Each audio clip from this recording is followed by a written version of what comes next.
दोस्तों हम खड़े हैं त्रिवेणी संगम, जहां 3 नदियों का संगम होता है और गंगा, जमुना और गुप्त सरस्वती का यहाँ संगम है।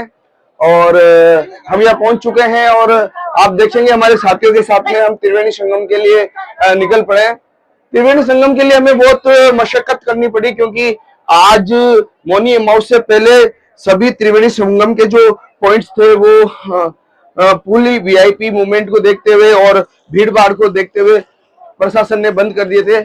लेकिन हम बहुत दूर पैदल चल के त्रिवेणी संगम के इस घाट पर हम पहुंच गए और यहाँ आप देखेंगे सूर्य का जो एक दृश्य, ये प्रयागराज का वो दृश्य है जहां महाकुंभ में रेला लगा। ये त्रिवेणी संगम का ये दृश्य, जहां मौनी अमावस से पहले त्रिवेणी घाट पर हम पहुंच गए और यहाँ पर हम स्नान करेंगे।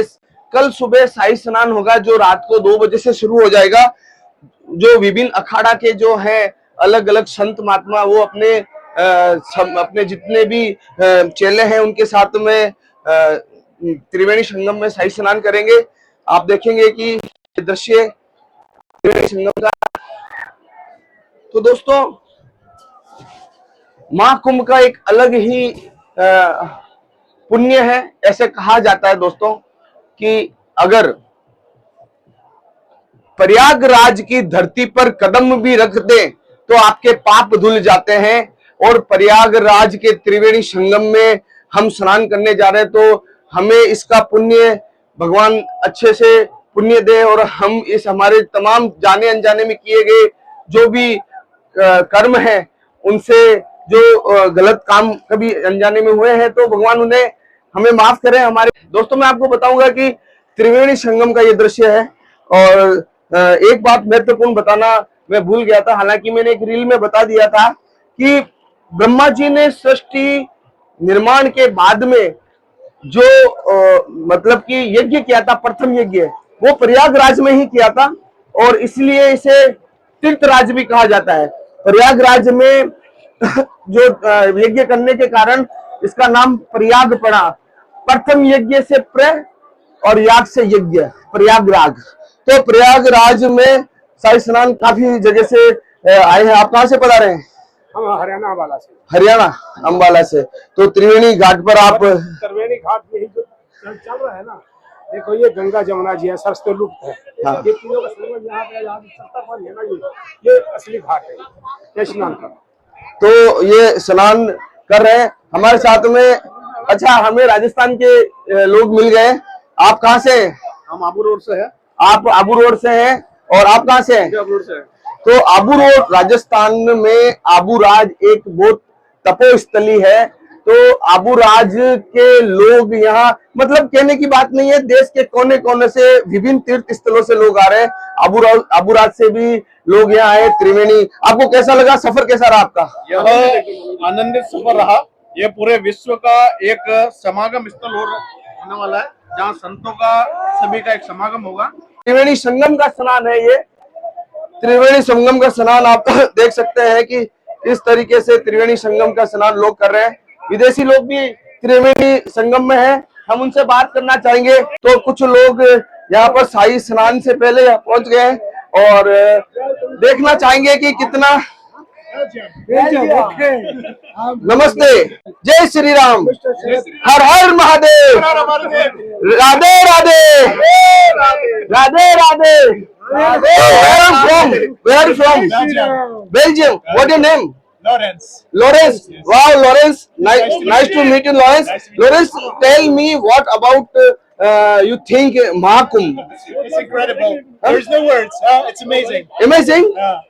What do you feel India between Belgium? India is alive, you know. Really? Yes. Would you like Shiva? You like meditation? Yes, of course. Okay. Hello, hi. What is your name? Larissa. Larissa. Where are you from? Belgium. Belgium. What do you think about Mahakumbh? It's amazing. Amazing. Yes. What you feel and what you observe and got in Mahakumbh? What I feel, I cannot describe it. It's amazing. Amazing. Do you like Hinduism? Do you like Hindu धर्म? Yes, yes, yes. What name in Hindu gods you like? Shiva. Shiva. Okay, तो Thank you. ओम नमः शिवाय, हर हर महादेव, हर महादेव. तो इनके साथ में इनके सहयोगी भी हैं, इनसे बात करना चाहेंगे. ये हमें अच्छे से बताएंगे. आपका नाम क्या है? प्रज्ञा. आप कहाँ से? मैं यूपी से हूँ। अच्छा, आप यूपी से हैं. जी जी जी। तो आप इन्हें विजिट कराने के लिए आप इनकी गाइड हैं? नहीं, मैं गाइड नहीं, फ्रेंड हूँ। अच्छा, फ्रेंड फ्रेंड है. हाँ। ओके, तो कुछ बताएंगे क्योंकि ये एक्सप्लेन नहीं कर पा रहे हैं कि इनको कैसा लगा महाकुंभ. आप इनसे कन्वर्सेशन करते हैं तो आपको पता है कि ये कैसा है, तो कैसा फील कर रहे हैं ये लोग? बेसिकली ये लोग काफी ज्यादा एक्साइटेड हैं कि ये वर्ल्ड की लार्जेस्ट गैदरिंग है, human gathering, and they want to experience the spiritual thing in the Ganga. तो उसके लिए वो आए हैं इधर पे. अच्छा, तो इस महाकुंभ के बारे में आपने इनको बताया या पहले से इनको? नहीं, सोशल इनको मीडिया पता के- था, इनको पता था. अच्छा, आपसे इन्होंने संपर्क किया होगा. हाँ. इनको पहले से पता था, तो जानते थे. प्रज्ञा, मैं एक बात जानना चाहूंगा कि जैसे कि पिछले कुछ सालों से जो हिंदू धर्म में युवाओं का, यंगस्टर्स का जो आस्था बढ़ी है, तो क्या कहोगी, क्या वाकई में बहुत बड़ा एक धर्म के प्रति लोगों का जुड़ाव देखने को मिल रहा है? हाँ, ये मैंने नोटिस किया है कि धर्म के प्रति जो यंगस्टर्स हैं वो बेसिकली वो ज्यादा लीन हो रहे हैं, वो ज्यादा उसकी तरफ जा रहे हैं. इसका कारण कुछ भी हो सकता है, सोशल मीडिया हो सकता है, या आजकल जो बाबाज होते हैं उनकी जो विचारधारा होती है वो जल्दी आज तक फैल जाती है, हो सकता है ये कारण. तो आप कहाँ से, यूपी में कहाँ से हैं? यूपी में बांदा. बांदा. तो ये प्रज्ञा जो हमें बता रही थी कि ये जो विदेशों की धरती पर जो धर्म की एक आग प्रज्वलित हो रही है, ये इनके फ्रेंड्स हैं और ये महाकुंभ में आने के लिए इतने लालायित थे कि इन्होंने अपने दोस्त को कहा कि हमें महाकुंभ में आना है. तो आप इस बात से पता लगा सकते हैं, अंदाजा लगा सकते हैं कि महाकुंभ का ये सैलाब अब रुकने वाला नहीं है. आप इस महाकुंभ में जरूर पधारें और महाकुंभ में आकर इस त्रिवेणी संगम पर इस घाट में आप स्नान करें. शाही स्नान करने का अगर मौका मिले, दोस्तों एक बात का ख्याल रखें कि भले ही कुछ दिन लेट हो जाए, लेकिन एक बार प्रयागराज जरूर आए. प्रयागराज आने से, इस धरती पर कदम रखने से मात्र से पाप दूर हो जाते हैं. और शाही स्नान की तो बात ही अलग है. तो दोस्तों, इस महाकुंभ में अलग अलग ब्लॉग्स आपने देखे होंगे. हमारा ब्लॉग कैसा लगा आप कमेंट्स करें, लाइक करें, शेयर करें और हमारे चैनल को सब्सक्राइब करें.